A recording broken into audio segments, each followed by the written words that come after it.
Good morning, everybody, and welcome to the morning routine. It is Thursday morning, July the 20th.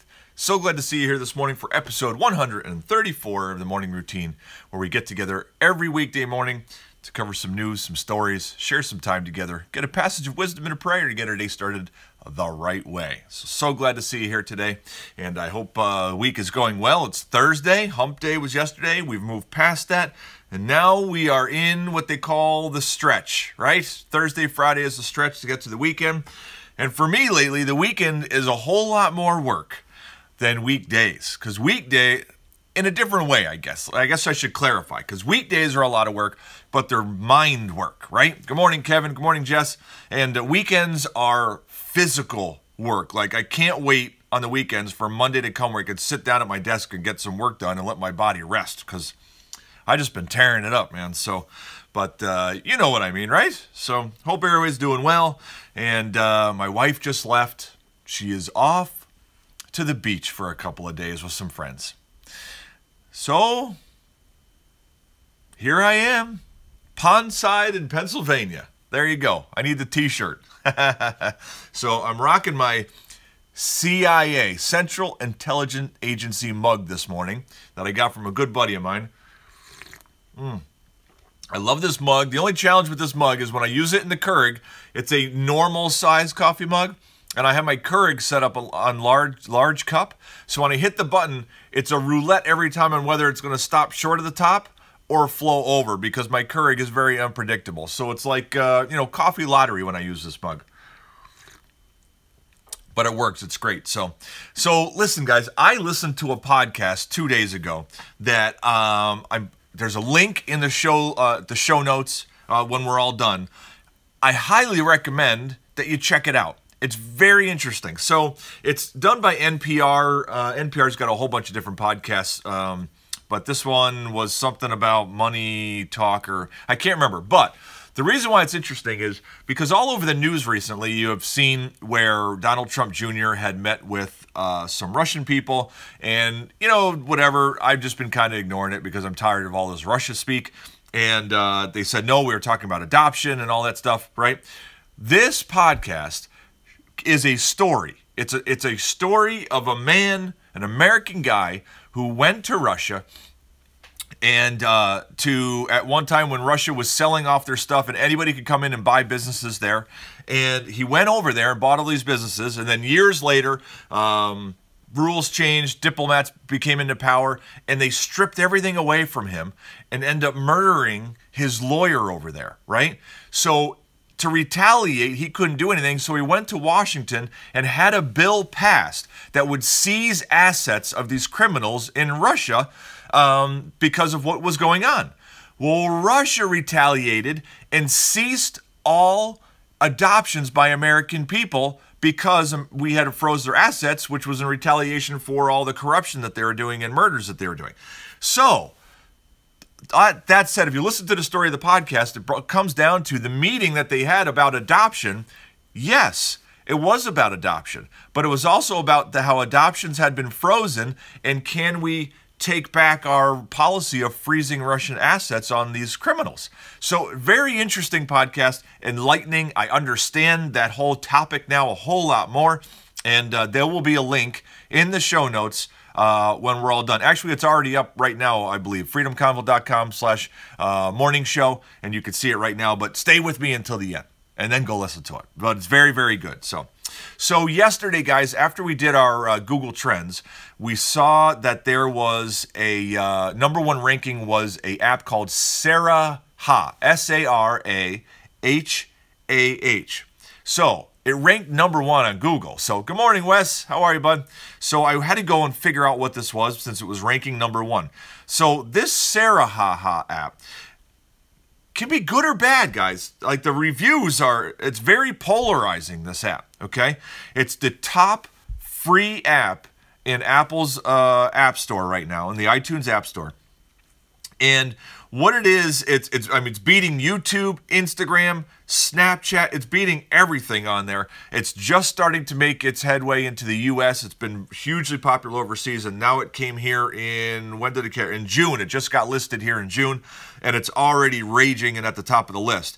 This app is designed to help you to discover your strengths and weaknesses by receiving honest feedback from your employees and your friends in an anonymous, private manner. Okay, sounds really helpful, doesn't it? And if people were to use it correctly, I could see the benefits, because how often would you want, you've thought, I wonder what people really think. What do they observe are my strengths? What do they observe are my weaknesses? But if you ask, you can get a little bit, sometimes you're not getting the whole truth. Anonymously, they could do it, right? Here's the problem. This app right now has already created a breeding ground for bullying, for people who don't know, younger people, or even people who don't know how to use it appropriately. It's got mixed reviews. I don't recommend going on here unless you wish to be bullied. Parents, don't allow your kids on this app. This is an app for bullying because of the anonymous nature of the messaging in it. So how did Saraha get so popular so quickly? The most likely answer is that people just can't resist the allure of learning how people really feel about them. I get it, right? I get it. But I will tell you this, guys. If you can use it with a group of people appropriately, sounds like a great asset. Watch if your kids are using it, though, because this could be a really dangerous. This is very similar to one that was called Yik Yak, that has been shut down because of some bullying and things that had happened previously. So that's what that Saraha app is. And now you're in the know. So next story I have for you. This one. So companies are trying to hold on to their employees, right? And how to value them in unique ways. One of my favorite ones that I saw about a year ago was a company, actually, when you worked for them, they had a cleaning staff, a house cleaning staff that would come, and once a month they would do a detailed cleaning of your house or apartment while you worked for them full time. That was like, it doesn't cost that much, but how awesome is that, right? Well, now, one of the big things that's coming out, and there's only one or two companies that have done it in a large scale, is a maternity concierge service. So if you work for their company and you are pregnant and then have a baby, which usually goes hand in hand most of the times, right? It's hard to have a baby without being pregnant, at least, right? You could try it, but with science these days, there might be an app for that. Just saying. But anyways, but a maternity concierge service, so they're making it easier for people who are going through the process of having children to keep working so they don't lose their spot in the ladder that they're climbing, and the things that they're doing to have children, the ones who want to have a child and then come back to the workforce. So the one who has done this, the biggest one, in this story, and the link in the show links will go to this story, is about a bank that has done this in a large scale. First, the name of this bank I have never heard before makes no sense to me. The bank is called Fifth Third Bank. Fifth Third. How can you have a Fifth Third? It doesn't even make sense. I don't get it. But anyways, Fifth Third Bank has had this maternity concierge service. They rolled it out really big. They have 2 full-time concierges working on site at their main headquarters and part-time concierges in their other locations, serving about 200 female employees across all of the bank's location. They won't transport children, but they'll do everything else, including planning parties, including running errands, getting clothes, getting diapers and formula, doing shopping, they'll do everything else that they can to make life a little bit easier as you're going through the childbearing process. I thought this was a fantastic idea, especially if you're in a business where you have a lot of females working there and people that are going to go through that process. What a great thing to do to make things easier for them, because I can only imagine how hard it is to work full-time and the stresses of your work while having an alien in your belly. I'm just guessing, because although I ate a meal once at never mind.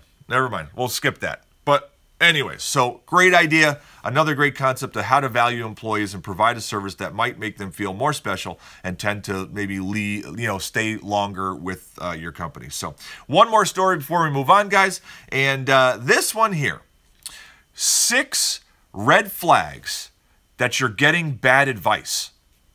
Interesting, right? How often is it that we're like, have a question and we turn to the person next to us, doesn't matter who it is. Hey, what do you think about this? Hey, so I'm thinking about getting some whatever. I don't know, name it. A pool cleaner. What do you think about this? And they're like, I don't have a pool, but I think you should get this one. Oh yeah, that's the one I'll get. What?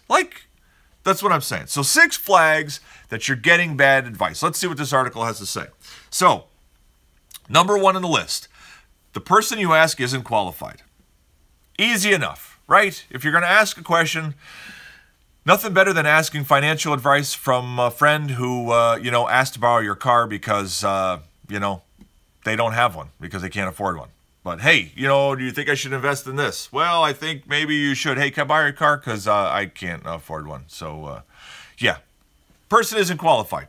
First check. Number 2, the advice isn't tailored to you. Very often people give advice based on their own experience, which may not align with your experience, right? So if you're asking advice or somebody's giving you advice, check and see if it's tailored to you in your particular situation. Number 3, the person talks but doesn't listen.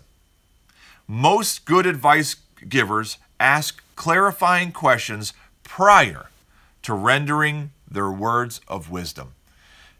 Excellent. Excellent, excellent, excellent. 4, the advice is focused on the end result and not the process. This one I found kind of interesting. Analyzing the pros and cons of your options is helpful not only to making the best decision for you, but also in being content with your decision to minimize regret. Fantastic advice right there, okay? Next, the advice is emotionally charged. An overly emotional undercurrent is likely a sign that the advisor has a bias in one way or another, so they can't give you unbiased advice. That would be me when we talk about cars, because I will recommend BMW car forever and ever and ever and ever and ever and ever and ever, and I get very emotional because they're awesome. They change everything. So that's that. So anyways, number 6, the advice ruffles your instincts. In the end, trust your instincts because you know you in your situation better than anybody else does. So there you go. So 6 red flags you're getting bad advice and things to run them by or check them by. Let's go. Google Trends. Top 10 things on trends most searched yesterday. Number 1, John McCain. Wow, he's at the top of the list, John McCain. Okay. Number 2, Kevin Hart. Number 3, Usher. Number 4, Jake Paul. Jake Paul is the big YouTube star. Number 5, O.J. Simpson. These are all people. The top 5 so far are all people, individuals. Number 6, here we go, Frontier Airlines, adding 21 additional cities. Number 7, Mariposa Fire, which is near Yosemite National Park. Number 8, National Hot Dog Day. It was yesterday. Nice. Number 9, John Wayne Gacy. And number 10, Charlize Theron. That is our top 10. Let's see. 1, 2, 3. 7 of the top 10 most searched thing yesterday were actually people, individuals. Very interesting. All right, let's go and check our news, our trending news for today on our list. Top of the list is John McCain, which we, why is he John McCain, Republican senator from Arizona, diagnosed with a brain tumor. That's why he's ranking number 1, guys, fighting a big fight there. Next, Jeff Sessions on the news. Citing recusal, Trump says he wouldn't have hired Sessions. Next is Congressional Budget Office. Senate repeal-only bill will leave $32 million more uninsured, the CBO says. Next, Supreme Court, or the United States Supreme Court allows more exemptions to Trump travel ban. So slowly they're putting the Trump travel ban into effect just by little bites instead of one big gobble. So that's what it seems to be happening. Next, HBO. Game of Thrones creators Benioff Weiss map out new series Confederate. Okay, good. Next, St. Petersburg, Florida. Mayoral candidate tells audience members to go back to Africa. Holy cow. Holy cow, wow. That guy's got some problems, man. Next, Nushma Swarayu Sai something. Amazon removes Indian flag doormat after minister threatens visa ban. Wow, okay. Next is Donald Trump. Voter fraud panel will find full truth. And the last story is Chris Kobach. Chris Kobach on whether Hillary Clinton won popular vote, we may never know. Actually, we know. We've counted all the votes. We kind of know who won and who didn't. So there you go. But that's the trending news for today, guys. Let's jump on over and let's get ourselves a passage of wisdom today. Today we're going to be in 1 Corinthians chapter 10, verses 12 and 13. All right, here we go. So, if you think you are standing firm, be careful that you don't fall. No temptation has overtaken you except what is common to mankind. And God is faithful. He will not let you be tempted beyond what you can bear. But when you are tempted, He will also provide a way out so that you can endure it. What a great passage of strength and encouragement. So a warning, if you think you're standing firm, be careful you don't fall, right? Don't be prideful and cocky that you are very confident in your abilities to not be tempted and you are a rock that will not slip, because that is usually when you're exposing a weak spot. No temptation has overtaken you except what is common to mankind. You have never been tempted. If you have temptations that you fight every single day, you have never been tempted by something that mankind has not been tempted by. It is not unique to you. You are not alone. That's the whole point in that. Sometimes we can feel isolated in the struggles that we have. You are not alone. There are other people that are going through the same struggle as you and understand what you're going through and are compassionate to what you're going through and find a way to get through it. God is faithful. He will not let you be tempted beyond what you can bear. But when you are tempted, He will also provide a way out so that you can endure it. You are not alone. You know, we've been talking this week, all the passages. It wasn't planned this way because I've been grabbing passages from random places. But there's a trend here about surrendering ourselves, right? And trusting, giving up our control and anxiety and asking for guidance and asking God to protect us. And this is just another verse that has found its way into our list here, right? Of trusting Him and trusting God that you will not be tempted beyond what you can bear, and He will provide a way out so that you can endure it. You are not alone. Other people have the same struggles.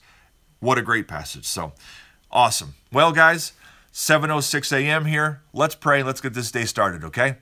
Father, we thank you. We thank you for today, Thursday, July the 20th, this very unique day, 2017, this one day, this 24-hour period that we will never have again and we never had before.